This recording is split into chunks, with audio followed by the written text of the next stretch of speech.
I would like to hear about how you guys balance taking care of Gabby, working, and making time for each other. All right, we'll take the first part. So taking care of Gabby, it's a cooperative effort. You know, we don't have you do this and I do this. It's just correct me if I'm wrong. No, you're You right. know, it's we both just dive Whoever in. sees it first. Yeah, we both just dive in and take care of Gabby. I mean, sometimes she poops and she be like, "Oh, it's your dad's turn," or it's But sometimes she just get up and go do it. Likewise, myself. Even bathing her. Some people only the women bathe the child, but I don't agree. And I don't agree to that. I enjoy it. Little do you know, I enjoy bathing Well, her. maybe you should do it more often. But no, as far as the responsibilities around Gabby, it's shared. It's not we don't have anybody that designated to do one thing or the other. It's just whatever she needs, we take care of it. I don't know what to say about that one. That's I think the question was geared more around how we balance three of them. okay. Like how we balance three of them. How we balance both all three? Yeah. So, going off of what Joe said, that is correct. So that does play into how I'm going to answer the question. Because if I only, bathe her and I'm busy, that means Gabby's not going to take a bath. No, it doesn't work like that. Like Joe said, it is a combined effort with taking care of Gabriella, from bathing, brushing her teeth, feeding her, bringing her to school, playing with her, buying her stuff. It doesn't matter. It's a combined effort. Now, for working, as you guys know, we do work with each other. Thankfully, we do have schedules that allow us to see Gabriella more often. Now, if we were in the position where our schedules didn't allow that, I think that would be more of a challenge. But thankfully, we do have schedules that can help us out with that. However, if our schedules did not match, we would still be the type where a day would be designated for this and it would be family day, and we would just make the best of our free time and making time for each other. As you guys, I'm sure you guys know, after you have a child, not that you guys, I don't want to say lose each other, you don't, but there are certain things that come before us, of course. So if Gabby's hungry, we have to get up and make her something to eat. So that comes before our sleep. That comes before us being tired. But like, as simple as yesterday, I was so exhausted, and I think I went to sleep at like 7, 8 o'clock. Joe held it down. Like, that's just how it is. And there's sometimes where Joe comes home, he's tired, he goes to sleep, and it is what it is. Or, we're both up and we just take care of whatever we see. I think all three of them is always a challenge. It doesn't matter how many family members we have on each side to support us. At the end of the day, it's our child. So at the end of the day, we're not going to leave, Gabby 24/7, with our parents. Because what kind of, how healthy could that be for Gabby, not seeing her parents? So and it's good to have that support, but all three is a challenge. I think honestly, it's just staying by Having a rhythm? having a rhythm for sure. Sometimes we get caught up with work, but sometimes you have to understand that work is always going to be there, and you sometimes have to leave it the way it is and then just pick it up tomorrow, and understand that when you come home, you have a family. Joe, of course, understands that Gabby's needs are now put in front of his, and I do understand that Gabby's needs are put in front of mine. But that doesn't mean I don't love Joe anymore. But it's just, you just gotta compromise, honestly. Yeah. The key word is compromise and just work things out. As they come. Nothing is ever planned for. Unforeseen occurrences happen. So, we just take it one day at a time. Honestly, there's no secret behind it. It's just one day at a time. Yep. All right. So, as a interracial couple, have you ever experienced any Oh, hold racist? on. We're not interracial. not interracial. You're black. I mix with black, but I'm not 100% black. And looking from the outside in, no one's gonna say, okay, that black couple. They're not gonna say that. A Caucasian family will look at both of us and say they're a black couple. It just really, I don't think we'll be mistaken as an interracial couple. I don't see that. But well, I've been called racist before at work. Go ahead. And even the manager said you have no idea. As an interracial couple, have you ever experienced any racist comments or looks? Not at all. And if they're looks, I just didn't notice them. They're probably looking at Joe. That's how black he is. But if so, how do you both handle it? And do you both ever feel your daughter having to face the same issues? Well, the first part of the question, I've never encountered any looks or any issues of being an interracial couple. Never dealt with that. Abby, going through it. I mean, just racism to me is a behavior that's learned and taught. It's not something you're born with. You know what I mean? Because all kids are pure to me, and they will all play with one another without judging one another. Now, of course, there's people, your family, your father, your mother, whoever it is, who's teaching you these ideas and, how to look at other people and how to judge other people, or judge other people, rather.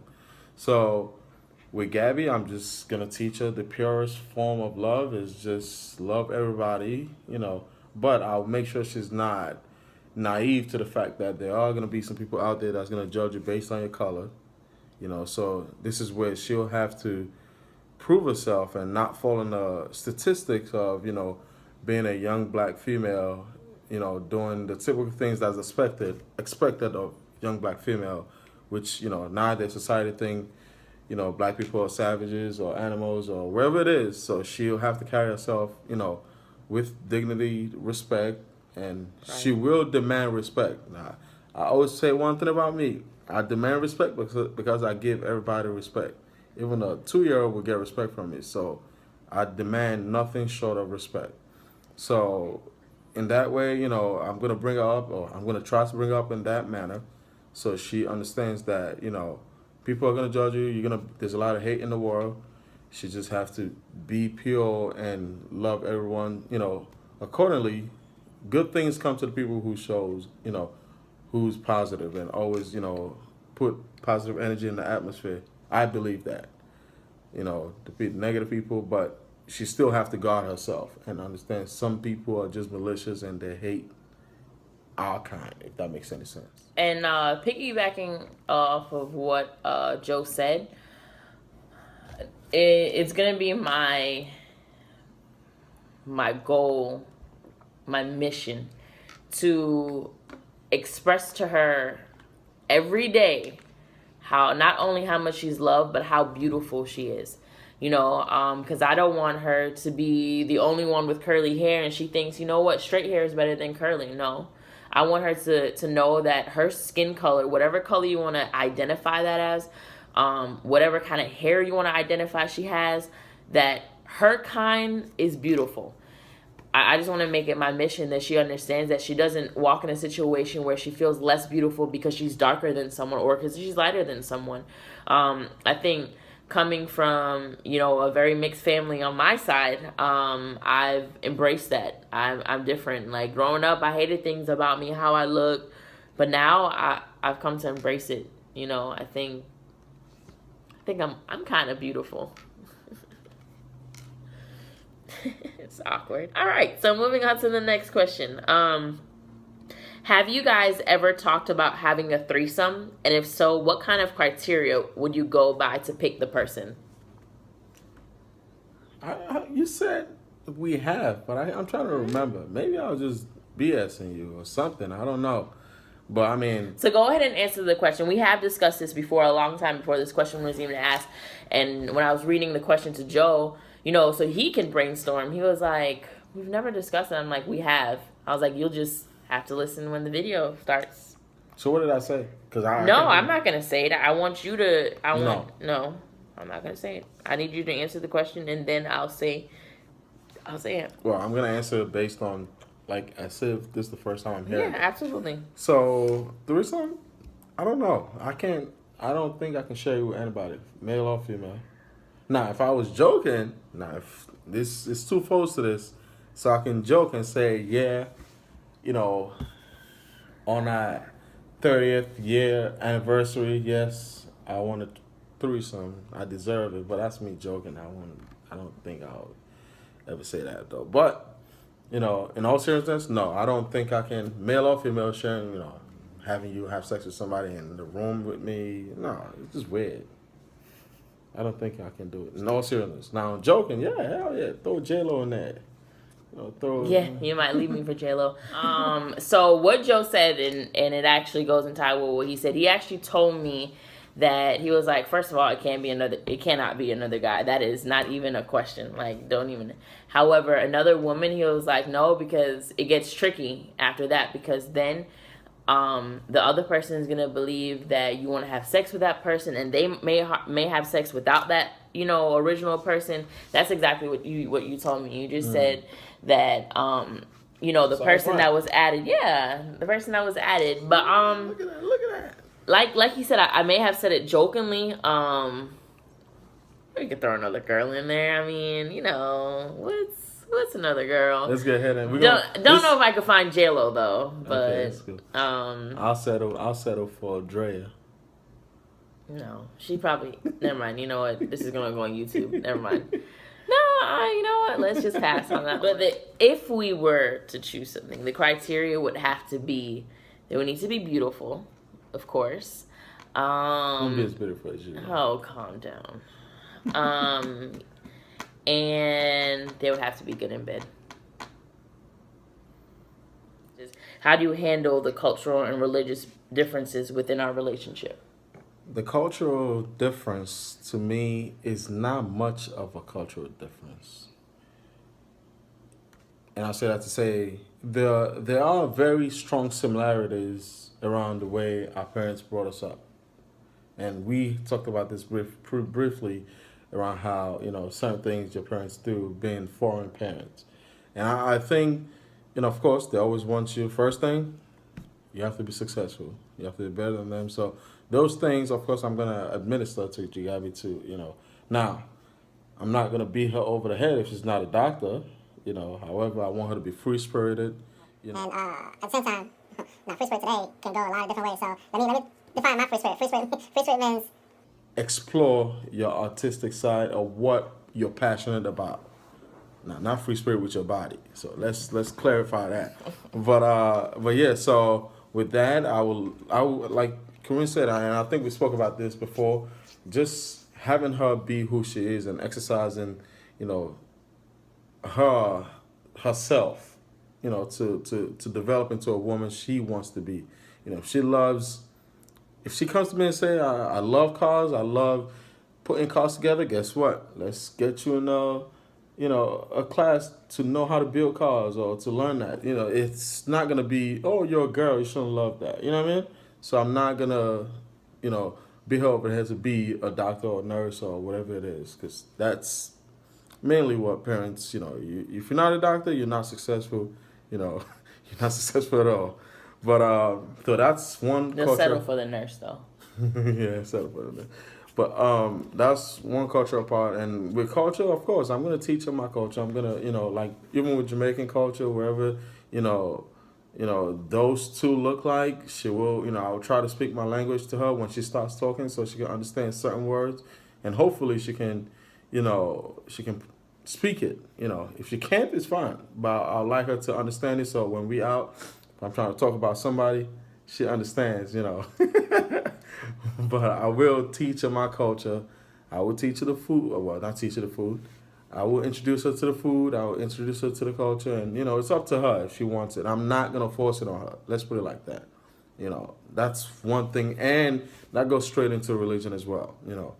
Yes, I was brought up in a Jehovah's Witness household.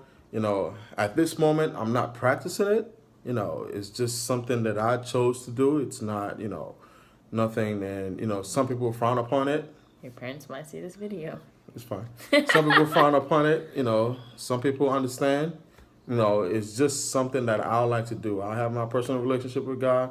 I'm gonna have her understand that, you know, I'm a teacher whichever way she want to go with it. Like you said, you know, you didn't come up where in the household where you go to church every Sunday or whatever it is. She has to understand. I want her to make the truth her own, if that makes any sense. Like Joe mentioned, with the cultural differences, there are cultural differences. However, it has become smoother, I guess, in a sense, has become more understanding, being that both of our families are foreigners. Of course, like Joe, as we know, Joe is from Nigeria. My family. And I'm not with her for a green card. I have my passport. Just so you know. I was born in America. I'm a citizen, I don't know. just so you guys know. I'm naturalized. If y'all want to know. That doesn't mean anything nowadays. But so my family is Jamaican, and it's how do we handle it? I think I accept it for what it is. Can it be, I don't want to use difficult, but can it be a challenge sometimes? Yeah. I think because Joe is so open-minded and free-spirited, it's okay. If he was not, and he like sprung his culture on me, I don't think I would be able to date him. The reason why I say that is because I think that everybody is an individual. They are who they are, and a culture doesn't define who you are. It only adds, you know, to who you are. Just like religion, it doesn't define who you are. It just adds to who you are. But there are some like differences. Like, for example, in Nigerian culture, you guys have to bow to your parents. Correct? It's a sign of respect, yes. If you want to call it bow, but we call it yeah, just call it bow. I can't remember the word right now. But okay, so prostrate, or I forgot what it prostrate. You're bending your knee. You're basically bowing, right? So, of course, I'm not from, you know, the Nigerian culture, so I don't do that. You know, but does that make me disrespectful for if I see Joe's parents that I don't bow? You know, is a sign of disrespect? No, they won't expect you to do that. Because I'm not from Nigerian culture. Mm-hmm. See, I appreciate that, but I'm sure some parents would expect you to do that. So it's just pretty much with that is learning why he does something and accepting it for what it is and understanding if I'm going to do it or not. So if I feel like, let's just go back to the bowing, that I don't want to bow to his parents because I believe my hug is just as genuine or just as respectful as a bow, then, you know, I think that I'll just, you know, see them and run and just hug them, you know. So like I said, with the cultural differences, I just learn to understand and then take it in, whether I choose to duplicate that action or not. Makes sense. Does that make sense? And now, as far as a religious standpoint, as this person mentioned, my family is the type to go to church on Christmas, on Easter Sunday, like those kind of holidays. And growing up, I had to go because I had no choice. Now I don't. Like Joe mentioned, I have my own relationship with God. I don't necessarily claim a religion. Only because there's too many things of each religion that I say, you know, I understand that. I agree to that. So I don't go to church every Sunday. Religious differences there is, because like Joe said, he grew up Jehovah's Witness. Best believe if Joe is dying on the operating room, we're going to do a blood transfusion. I'm just letting Joe know in advance. Once you marry me, I have the say on what happens to you, and we are going to save you, just so you know, okay? And celebrating birthdays. I think that's my day. That's my day that I was brought into this world. I should definitely be celebrated. You know, if that's one day out of the whole year that the spotlight's on me, I feel like that day should just be like one of the amazing one. Well, then again, once you have kids, their birthday becomes their day. And you see, I appreciate Joe once again, going back to the statement I made. If Joe did, follow Jehovah's Witness 100%, that means his birthday wouldn't be celebrated, or my birthday wouldn't be celebrated, and our daughter's birthday wouldn't celebrate. And I think that would be heartbreaking for me. That's not something I could understand, because I feel like I said, it's my day because we're both free-spirited and open-minded to anything and everything. So I think that makes it work really well. Very true.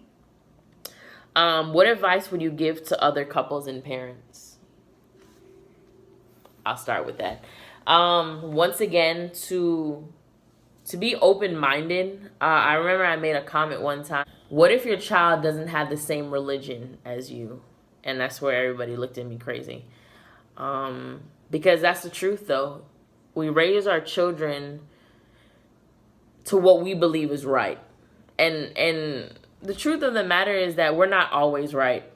That's just point blank. We're not always going to be right. Now, we will guide our children in the right direction, but we're not always going to be right. I think that's just the reality of parenting. There's no right and wrong to it. It's honestly an open book that you just write the rules as you go. And my advice to, couples and parents is to be open-minded about life, about religion, about culture.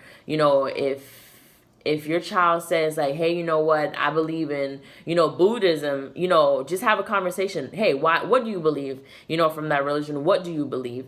Why do you believe in? Listen to understand, rather than saying like, no, we grew up as Christians, we're going to be, Christians, or, we grew up atheists, that kind of thing, rather than trying to change your child to a replica of you. How about you allow your child to become who they want to be?